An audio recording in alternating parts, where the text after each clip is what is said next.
Hey guys, what is up? Carter here. Got another knife review for you.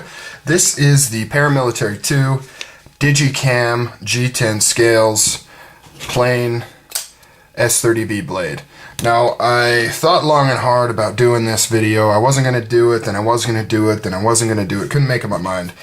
There's so much out there on this knife. Came out, like 2010, it debuted. Since then, it's kind of been standard issue for knife enthusiasts. Just about everybody owns some form of this blade. But I figured at the very least I could just put my stamp of approval on it. Tell you what I think about it real quick. So this isn't going to be a super in-depth video.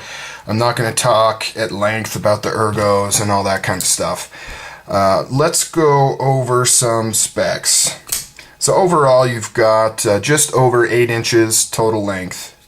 The blade length is almost 3.5, like 3.4, something like that. CPM S30V steel, as you can see there.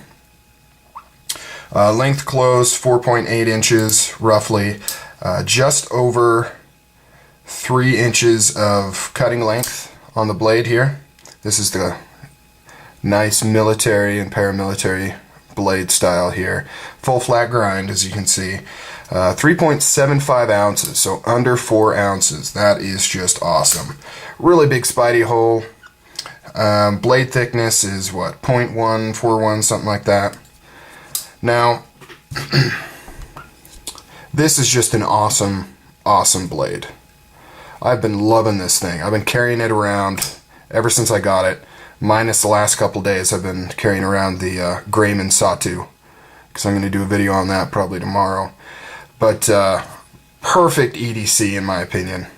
It fits in the pocket just perfectly. You've got tip up, tip down, right hand, left hand carry, giant lanyard hole there, nice grippy G10.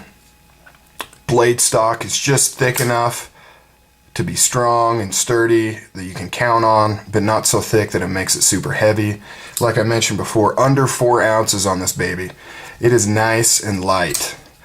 And you can see it has skeletonized steel liners in there. It also features the Spyderco compression lock. I've got a video on why I think this is a really awesome lock. Another reason why I like this lock is because you can disengage it without getting your hands in the way of the blade. You know, no matter how experienced you are with opening and closing knives, there's always a potential that you're going to nail yourself when you're sticking your hand in here to disengage the lock. Especially if maybe you're in bad conditions, you're wet, you're cold, you're in a hurry, you're nervous, whatever. It can all translate to you cutting yourself. And depending on how sharp you keep your blade and how badly you cut yourself, it could be quite bad. So I like the idea that you can close this without having your hands in the way. As I mentioned before, it is left-hand carry capable. However, the compression lock is a little bit more difficult left-handed. I've been trying to figure out the best way to do it. I can't quite figure it out. That's the only way I can really do it, and that is not a very secure grip on it. So keep that in mind if you're left-handed. It can be carried left-handed, but that compression lock can be kind of difficult. Man, I love those scales. I like that semi-translucent scale there. Ergos, real quick. All the things you love about Spydercos are present in this knife. You've got excellent jimping, excellent thumb ramp, fits great in the hand. I've got medium, large hands. Perfect. Absolutely perfect. Hand just cups right around there. Feel like you get a really good grip. The pivot is actually a bushing pivot. So it has a bushing in there. So you can actually tighten these all the way, and it's not really going to tighten the blade movement itself. It does a little bit, but I mean, if you really crank these all the way in, it's a little bit, you know, stiffer when you go to open it, but not like a traditional knife where you can tighten these to the point where you really can't even open it. And that's a really nice feature if done well, because it's got to be exact. If it's not exact, you get blade play, and you can't fix it by tightening it. Luckily, Spyderco makes it perfect, and that is not an issue. I don't have any blade play, but it's smooth as silk. and I don't really have to worry about this coming loose. That bushing helps with that. It doesn't work itself loose like it does a traditional knife.